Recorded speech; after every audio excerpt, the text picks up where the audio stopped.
इसका मतलब रहता है 3। यहाँ पे कोण से संबंध है तो कोण आएंगे कहीं ना कहीं। और मिति का मतलब होता है मेजरमेंट, नापना। जैसे क्षेत्र मिति है ना, इसी तरह त्रिकोण मिति है, तो इसका मतलब होता है मेजरमेंट, हमको नापना है। अब त्रिकोण मिति का जो कॉन्सेप्ट है वो आया कैसे है। त्रिकोण मिति हमेशा त्रि लिखा है ना, तो ट्रायंगल में ही लगेगी, त्रिभुज में लगेगी, है ना, लगेगी त्रिभुज में। त्रिभुज में भी ये समकोण त्रिभुज में ही लगती है। समकोण त्रिभुज, हाँ, समकोण त्रिभुज मतलब जिसका एक कोण ये 90 अंश होता है, ठीक है, ये 90 डिग्री होता है, ये समकोण त्रिभुज कहलाता है।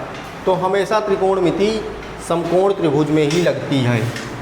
अब समकोण त्रिभुज में लगती है, इसका एप्लीकेशन भी होगा कि भाई हम इसको पढ़ रहे हैं तो कहीं ना कहीं इसका काम होगा।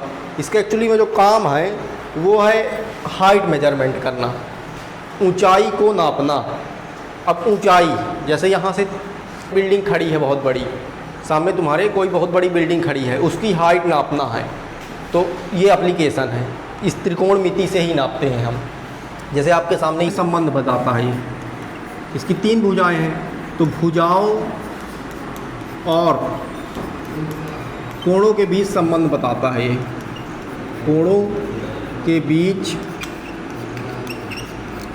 संबंध बताता है, संबंध, ठीक है, भुजाओं और कोणों के बीच में संबंध बताता है। और इसका जो एप्लीकेशन है वो ऊंचाई नापने में हम करते हैं। ये इसका बेसिक पार्ट हो गया। हाँ, ये इसमें 3 भुजाएं हैं, 3 भुजाएं तो 3 अलग अलग कोण बनेंगे, उनके बीच में ये संबंध बताता है। अब यहाँ पे आपके पास ABC है, ठीक है, तो जैसे हम इसको ले रहे हैं कोण, ये कोण मानते हैं, ये कोण मानते हैं, इस कोण का नाम हम दे रहे हैं थीटा। क्या कहते हैं इसको? थीटा। आगे बढ़ते चले जाएंगे तो ये चिन्ह आपको मिलते चले जाएंगे। अब ये थीटा का मतलब क्या है? इस थीटा के हमको ये जो हम एंगल लिए कोण, तो कोण हमेशा 2 भुजाओं के बीच में कोण बनता है। ये जिस थीटा को हम मानेंगे, इस थीटा के जस्ट सामने वाला ये क्या कहला जाएगा? आपका परपेंडिकुलर, लंब, ठीक है, ये लंब परपेंडिकुलर इसको कहते हैं, परपेंडिकुलर। ये 90 डिग्री के जस्ट सामने वाला ये चीज़ कहलाती है कर्ण, हाइपोटेनियस इसको कहते हैं, ठीक है। थीटा के सामने वाला आपका लंब कहला गया, इसके सामने वाला कर्ण, तो जो एक चीज़ बच गई वो बच गई ये, तो ये आधार, बेस कहलाता है, इसको कहते हैं बेस, ठीक है। ये चीज़ समझना है, हमेशा थीटा के सामने वाला ही लंब कहलाएगा। मान लेते हैं हम इसको थीटा लिए, अब हमको इसके सापेक्ष नहीं, इसके सापेक्ष लेना है, इसको हम कह दिए फाई, ठीक है। इस फाई के सापेक्ष हमको अब ये हाइट निकालनी, तो अब इसके सापेक्ष ये सामने वाला, अब ये लंब कहला जाएगा, ठीक है। कर्ण तो हमेशा 90 के सामने ही रहेगा, और जब ये लंब हो गया तो ये आधार बन जाएगा। तो ये चीज़ हमेशा ध्यान देने की, जो थीटा हो कोण के सामने वाला हमेशा लंब कहलाएगा। तो अभी इसको मिटाते हैं और इसी के सापेक्ष देखते हैं अपन सारी चीज़। इस सम्मुख जो भुजा है, जो भी कोण वो पूछेगा, उस कोण के सम्मुख भुजा को आप लंब कह दोगे। कर्ण तो फिक्स है आपका कि 90 डिग्री के सामने वाला कर्ण है, तो जब इसके सामने वाला लंब हो गया ये कर्ण, तो जो बच गया वो आधार, मतलब ये फिक्स रहता है। इन दोनों को हम थीटा के हिसाब से निरूपित करते हैं। जैसे जैसे क्वेश्चन लगाएंगे तो समझ में आएगा। अब हमको मेन जो हम रेशियो बनाए हैं, तो जो ये साइन कोसाइन है ना, ये सारी चीज़ जो आती है ये रेशियो ही आता है। तो साइन ए साइन सी, हमको अनुपात निकालना है, साइन सी, ठीक है, साइन सी। इसको हम ये भी कह सकते हैं साइन थीटा, क्योंकि ये थीटा से संबंधित है। साइन थीटा, साइन थीटा आपका क्या हो जाएगा? लंब, ठीक है, लंब आपका क्या है? ए बी, तो इसको कहेंगे लंब बटे कर्ण। तो जहाँ भी साइन थीटा आपका आए, साइन थीटा जहाँ भी आपका आए, उसका मतलब होता है लंब और कर्ण का भुजाओं का अनुपात। ये चीज़ लिखा था ना, भुजाओं और कोणों के बीच संबंध बताता है। कोण ये है आपका, ये भुजाएं हैं, इनमें दोनों में क्या संबंध है? तो जहाँ भी साइन थीटा आएगा, साइन थीटा का मतलब ये है कि लंब और कर्ण का अनुपात, लंब AB और कर्ण AC का अनुपात हमारा साइन थीटा कहलाता है।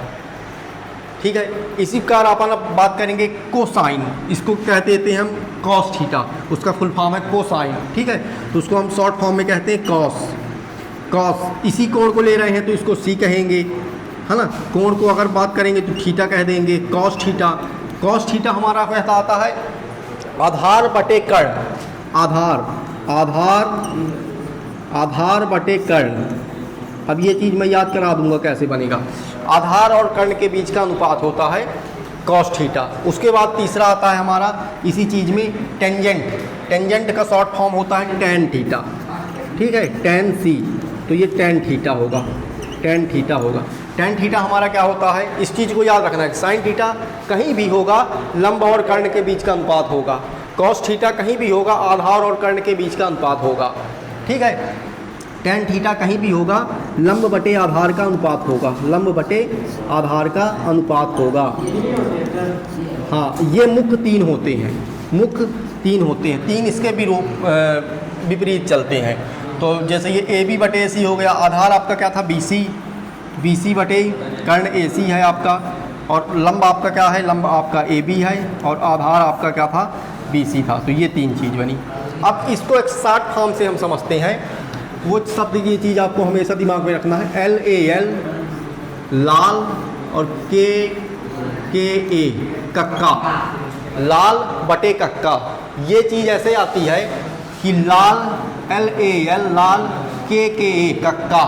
ठीक है, तो पहला ये इसको पहला करेंगे L अपॉन K, मतलब लंब बटे कर्ण क्या होगा ये साइन थीटा, साइन थीटा। देखो साइन थीटा लंब बटे कर्ण। ठीक है, दूसरा आधार बटे कर्ण, आधार बटे कर्ण क्या होगा कॉस थीटा। देखो आपका आधार बटे कर्ण कॉस थीटा। तीसरा आपका क्या होगा लंब बटे आधार, ये हमेशा आपका टेन थीटा होगा, ये आपका टेन थीटा होगा लंब बटे आधार। तो इसको शॉर्ट ट्रिक से आप याद कर सकते हैं, लाल बटे कक्का। इंग्लिश में इसके लिए आ जाता है पंडित बद्री प्रसाद हर हर बोले सोना चांदी तोले। ठीक है, हाँ, मतलब इसमें इस चीज़ें साइन कॉस टेन ये भी दे दिया।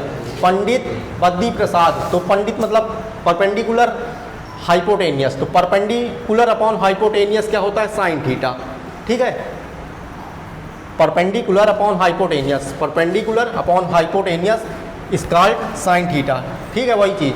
तो ये हिंदी है, ये इंग्लिश है, जिससे समझ में आए वो अपना अपना याद कर लो। लाल बटे कक्का इसको क्या है तुरंत याद करने की ट्रिक है, ये जल्दी गए जहाँ भी साइन। इन तीन का विलोम होते हैं। अपने पास टोटल 6 अनुपात हैं, 6 में 3 ये निकल गए, तो 3 अगर आप याद कर लिए तो 3 इसके विपरीत होते हैं। साइन का विपरीत होता है कॉसेक, साइन का विपरीत कहलाता है कॉसेक थीटा।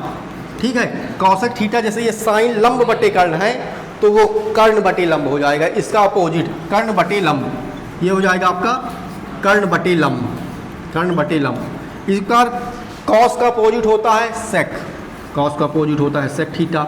सेक क्या होता है, जैसे कॉस आपका आधार बटे कर्ण है तो वो उलट जाएगा कर्ण बटे आधार हो जाएगा, कर्ण बटे है। कॉस का आधार बटे कर्ण है, आधार बटे कर्ण है। कॉस का विपरीत कहलाता है सेक थीटा, साइन का विपरीत कॉसेक, कॉस का विपरीत सेक, टेन का विपरीत होता है कॉट, कॉट। तो ये क्या है लंब बटे आधार, तो वो आधार बटे लंब हो जाएगा। क्या हो जाएगा आधार बटे लंब। जल्दी जल्दी इसको लिखो। ये 6 अनुपात मुख्य आपको याद रखने हैं। ठीक है, याद करने का तरीका भी बता दिया हूँ। बस पूरी ट्रिग्नोमेट्री इसी में घूमती रहती है, पूरी त्रिकोणमिति केवल इतना चीज़ अगर आपके समझ में आ गया तो इसी में घूमेगी। एक चीज़ ये ध्यान देना है कि जो थीटा ले, जैसे यहाँ पे हम थीटा लिए हैं तो थीटा के सम्मुख वाला लंब कहलाएगा। अगर ये थीटा ले लेते तो ये लंब कहला जाता। और फिर उसके बाद ये 6 अनुपात, ये 6 अनुपात आपसे आने चाहिए। भूल हो जाएगा मेरे को पता है। ये साइन थीटा का अपोजिट कॉस थीटा होता है। इसको मतलब हम क्या लिख सकते हैं कि 1 upon sine theta, 1 upon sine theta क्या होता है, कॉसेक थीटा। इसी तरह 1 अपॉन कॉस थीटा क्या होता है, 1 अपॉन कॉस थीटा सेक। और इसी तरह 1 अपॉन टेन, भाई इसका अपोजिट है ना, इसका उल्टा 1 अपॉन टेन थीटा कॉट। तो कभी भी पूछे कि कॉसेक का उल्टा क्या है तो साइन, साइन का उल्टा क्या है कॉसेक, एक दूसरे के उल्टे होते हैं, ठीक है, अपोजिट। यहाँ पे दो मुख्य और आपको अनुपात मिलेंगे, दो मुख्य अनुपात और मिलेंगे। वह अनुपात यह है कि साइन थीटा और कॉस थीटा का जब भी आप रेशियो निकालेंगे तो ये आपको टेन थीटा ही प्राप्त होगा।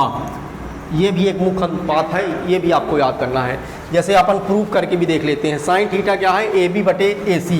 तो साइन थीटा का मान रखेंगे हम ए बी बटे ए सी, ठीक है। और कॉस थीटा का मान क्या है, कॉस थीटा का बी सी बटे ए सी, बी सी बटे ए सी, ठीक है। अब ये वही नियम हो गया कि ए बटे बी सी बटे डी, तो ये जाके पलट जाएगा, पलट जाएगा तो क्या होगा, पलट के ये घूम के ऐसे जाता है तो घूम के आएगा ए सी बटे बी सी। तो ए सी से ए सी कट जाएगा, ए बी बटे बी सी, ए बी बटे बी सी, ए बी बटे बी सी। अब देखिए क्या टैन का होता है ए बी बटे बी सी, ये देखिए टैन का होता है ए बी बटे बी सी। तो एक अनुपात आपको ये याद रखना है कि साइन बटे कॉस हमेशा टैन थीटा होगा, साइन बटे कॉस हमेशा टैन होगा। और एक आपको ये याद रखना है कि कॉस बटे टैन, कॉस बटे साइन, जैसे यहाँ साइन बटे कॉस है तो टैन है। अब इसका उल्टा कर दिए तो कॉस बटे साइन हो गया, तो टैन का उल्टा क्या होता है, कॉट। बस ये दो चीज़ और याद रखनी है आपको, वो भी बहुत ही सिंपल है ना।